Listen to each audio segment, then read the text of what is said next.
Okay, we're now going to go to the next section where we're going to talk about methods for computing unconditional probabilities from conditional probabilities.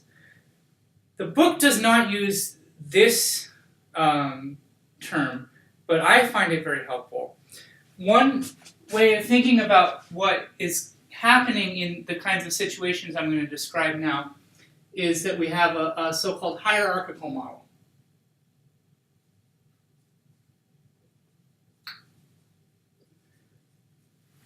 So what I mean by that is I'm imagining a probability experiment where there is one variable within that experiment that then determines other variables that produce part of the outcome that we see.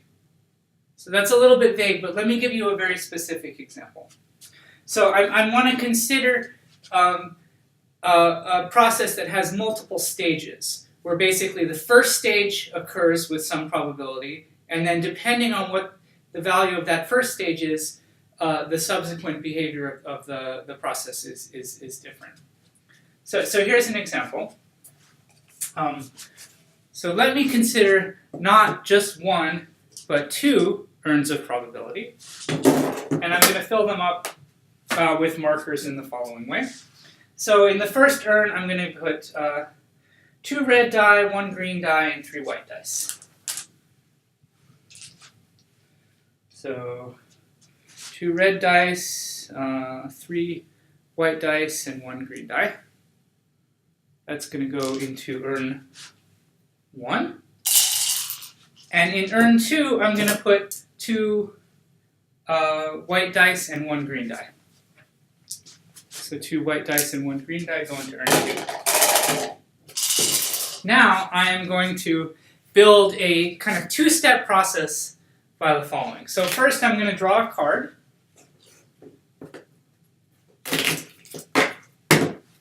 And then based on whether that card is a heart or not, if it's a heart, I will choose a die from urn 1. And if it's not, then I'll choose a die from urn 2. So here I draw a card, it's a heart. So heart says, okay, draw from urn 1, and I draw randomly from urn 1, and I get a white die. Let me repeat that process. I'm going to shuffle the deck. Randomly draw a card.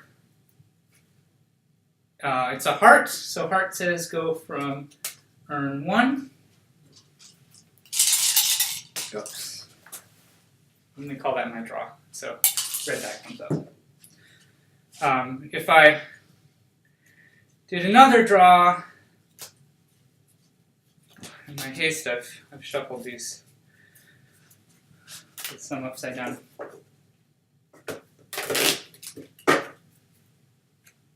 So heart did not come up, so heart does not come up, and I draw from urn 2. And that's what happens.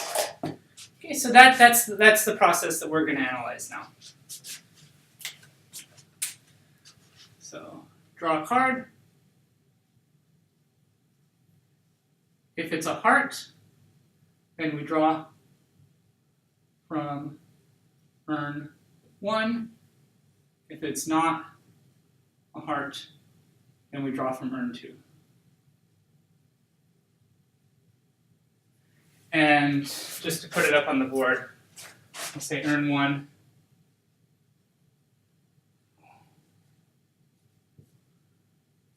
Has 2 red, 1 green, and 3 white. And urn 2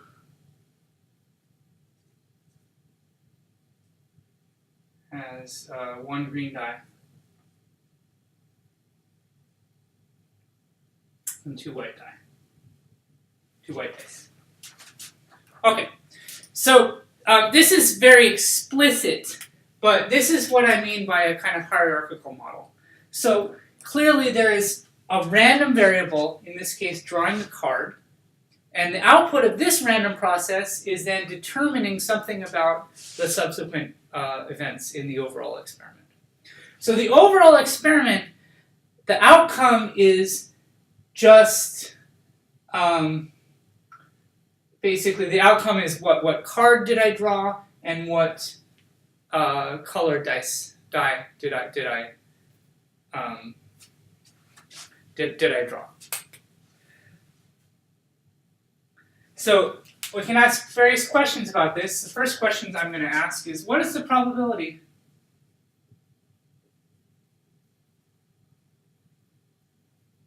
Let me just write it this way. What's the probability of drawing a white die?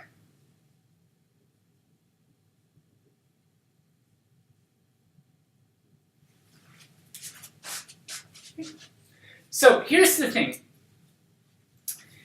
If we were just drawing from urn 1, we could figure this out. Because, oh, well, there are 6 dice in here, and 3 of them were white. So if I draw from urn 1, I have a 50% chance of drawing a white die. If I draw from urn 2, I have 1 green die and 2 white die, so I have a 2 out of 3 chance of drawing a white die.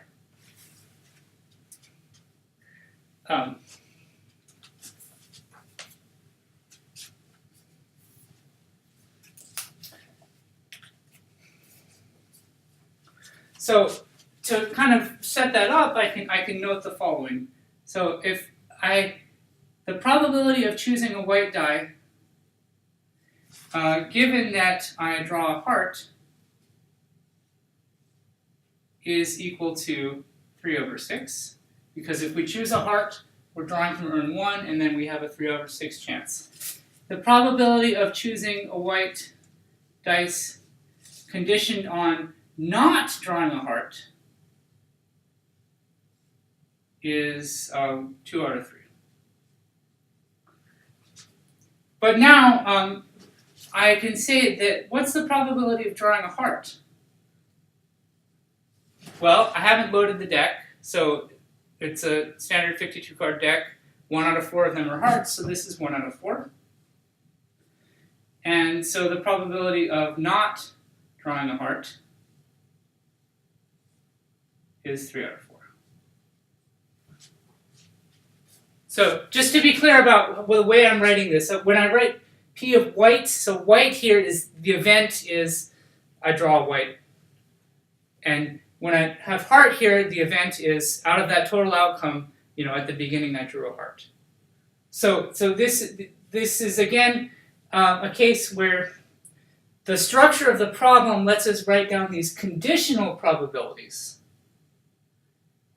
We don't necessarily know what the probability of drawing white is because a priori I don't know where I'm drawing it from, and these have different probabilities. But if I draw a heart, then I have a 3 out of 6 chance of drawing a white die. If I don't draw a heart, then I have a 2 out of 3 chance of drawing a white die. So these are expressed as conditional probabilities immediately. So, all right. So maybe you have an intuition that tells you what we should do. And I want to develop your intuition before I give you the more formal statement written in terms of sets.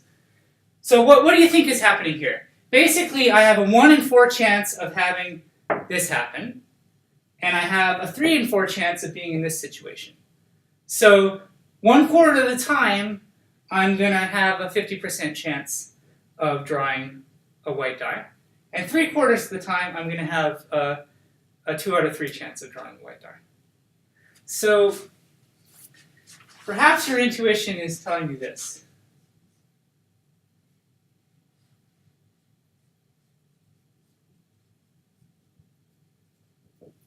Well, the probability is like, well, I have a 1/4 chance of being in this situation, and then a 1/2, or let me just write 3 out of 6 chance of getting the white die, and I have a 3/4 chance of being in this situation and having a 2 out of 3 chance of getting the white die.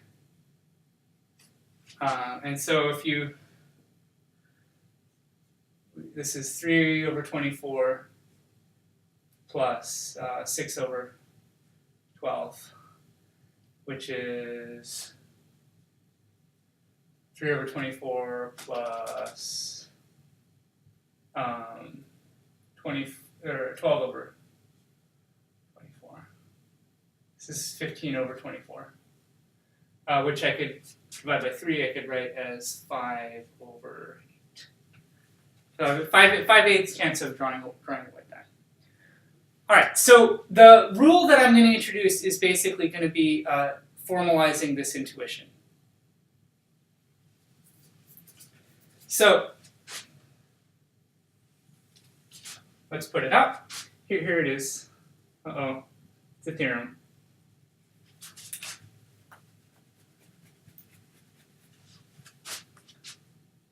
So what I'm going to consider for this theorem is a set of events that partition the sample space. So by partition, I mean a set of events that are disjoint and whose union is equal to the entire sample space.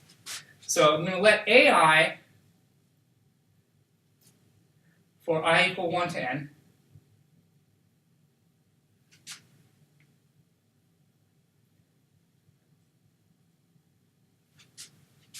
that satisfy AI intersection AJ is empty, and the union from I equals 1 to n of AI is all of the sample space S. Then what we can say is for any event B,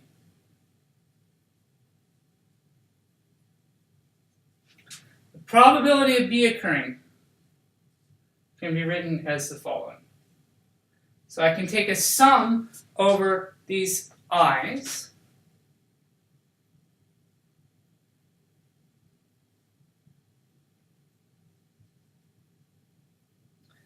probability of B given AI times the probability of AI. And if I sum that over all of these, this will be equal to the probability of B. So just in case you're a little rusty on the sum notation, this is saying I is going from 1 to n. So this says you first substitute I equals 1 in here. So that would be P of B given A1 times P of A1 plus P of B given A2 times P of A2 plus P of B given A3 times P of A3 all the way up to n. So I'll just, the sum notation is very useful, but just for now I'll rewrite it this way as well. This is P of B given A1 times P of A1 plus dot dot dot dot P of B given AN times P of AN. So there are n terms in this sum. So I could have given you this first with that and then say, well, this explains how to do this problem, but this is a little bit harder to digest normally. But what I'm saying here is that, so this is true for any events A and B. It is useful in the case where these A's correspond to different events corresponding to different outcomes for that first part of our hierarchical model. So in this case here, A1 could be the event that a heart is drawn, and A2 could be the event that a heart is not drawn. So that partitions the entire sample space, because no matter what I do with that, where I first draw a card and then based on the card draw from one of those two urns, I either draw a heart or I don't draw a heart. So those two events partition the sample space because they're mutually exclusive and their union is the whole sample space. And so I can break apart the probability of getting a white die.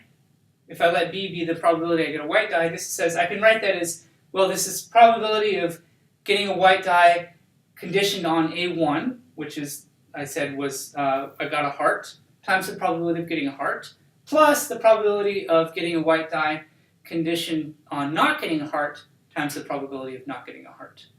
So it actually regenerates exactly the same formula that we got just sort of by intuition. So it is useful in the case that these events A correspond to a partition of the sample space into pieces or into events where you can compute these conditional probabilities. So that's kind of a hard concept to absorb at first. It's often easier to see that hierarchical structure in the problem directly and then build these events A based on that. But formally, let's explain why this works, given the properties of probability functions. So I'll prove the theorem since I'm calling it a theorem. So the A's partition the sample space, so we can write B as a disjoint union like this. I can write B is equal to B, let me see. This is going to be the proof of the theorem.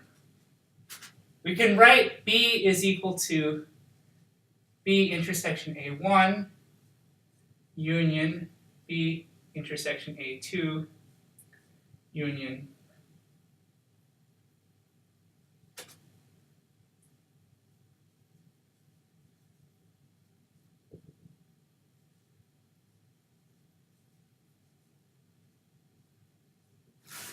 and because the A's are disjoint, this will be a disjoint union. So if I take the probability of B, I'm allowed to write that it is just the sum of these individual probabilities because this is written as a disjoint union of sets. So I can write probability of B is equal to B given A1, or sorry, not B and B intersection A1 plus B intersection A2 and so on. Now, for each of those, I can write these as conditional probabilities, or using conditional probabilities. So B and A1 I can write as A1 happens, and then B happens given that A1 happened. So I can write this as P of B given A1 times probability of A1 plus P of B given A2 times probability of A2.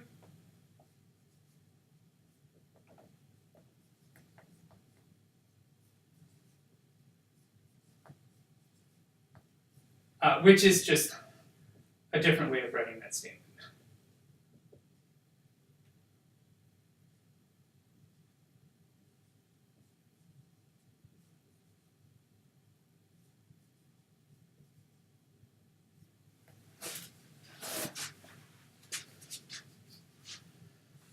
Okay, so this has the interpretation of constructing the unconditional probability of B from the conditional probabilities conditioned on each of these events A. So the reason that this is helpful in modeling is because often in the structure of a problem, you don't build in directly the unconditional probabilities of some of the portions of the model, but it's easier to build in the conditional probabilities for different portions of the model. So this was one example there, and basically because we know how to describe the probability of what happens when you draw something from an urn, but that's conditioned on when you're drawing from that urn. So we were able to build things up in that way. So I wanted to go over another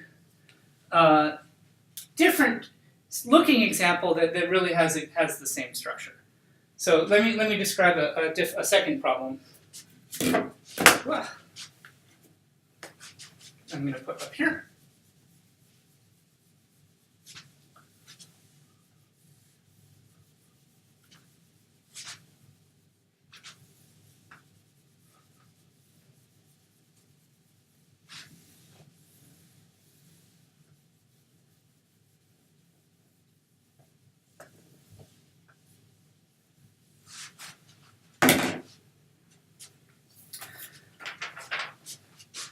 I'm going to say John drives home every day.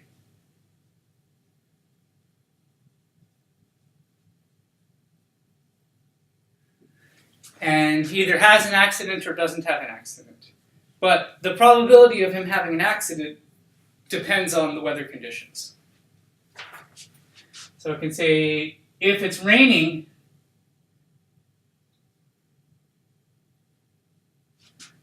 he has a 1 in 10,000 chance of having an accident.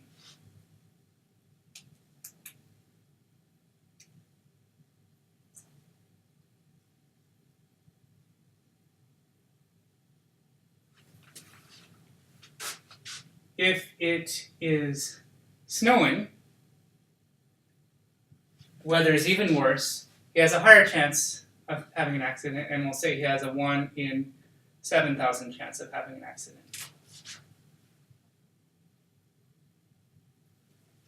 And if it's not raining or snowing,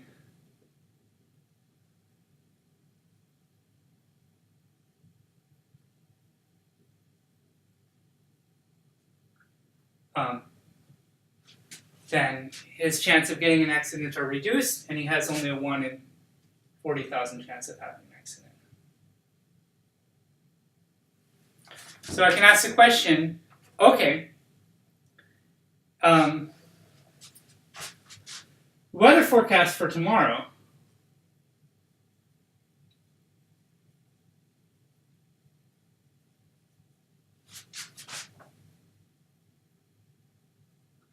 has a 5% chance of rain, 5% chance of snow, 20% chance of rain.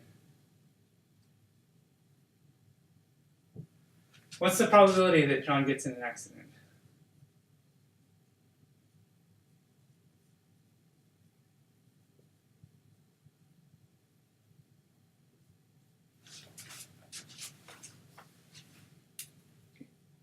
So what I'm trying to emphasize in this problem is this looks like a very different type of problem than the one on the left. I mean, here I'm like shuffling cards and pulling dice out of coffee cups, and here it's somebody's driving home. It's a very different situation, but the underlying structure is very similar because we can think of this as a hierarchical model as well. What's the hierarchy? Well, we have the weather, which is drawn according to some distribution. That's analogous to me pulling the card out of the deck. And then based on the weather, there's the likelihood of the accident. That is going to depend, well, let me draw it in the same way. So the weather could be rain, snow, or clear conditions. And then based on each of those weather conditions, John has a given probability of having an accident. So I can compute the probability in the same way. What my events A are in this case are the different events corresponding to the different weather conditions. So I can have rain as one event, snow as one event, or clear weather as another event. Those partition the sample space. That's a little bit artificial because, of course, there could be weather conditions other than just rain, snow, or neither. I could have sleet or blizzard or tornado or hurricane or something, but I'm not considering that in the model. And then the key thing here is that the probabilities we are given are not the absolute probability of John having an accident. They are the conditional probability of him having an accident given these different weather conditions. So I've probably beat this into the ground enough. We can just use the theorem to say what the probability is. So it would be like if I write A1 equals the condition of rain, A2 to be the condition of snow, and A3 to be the condition of clear weather, then I can say that the probability of an accident I can write as this sum. So it's the probability of an accident given A1 times PA1 plus probability of an accident given A2 times PA2 plus the probability of an accident conditioned on A3 times P of A3. And then if we write these out, these are all given to us. So it's what? Probability of an accident if he's in the rain is 1 over 1,000 or 10,000 times 0.2 plus probability of an accident giving snow 1 over 7,000 times 0.05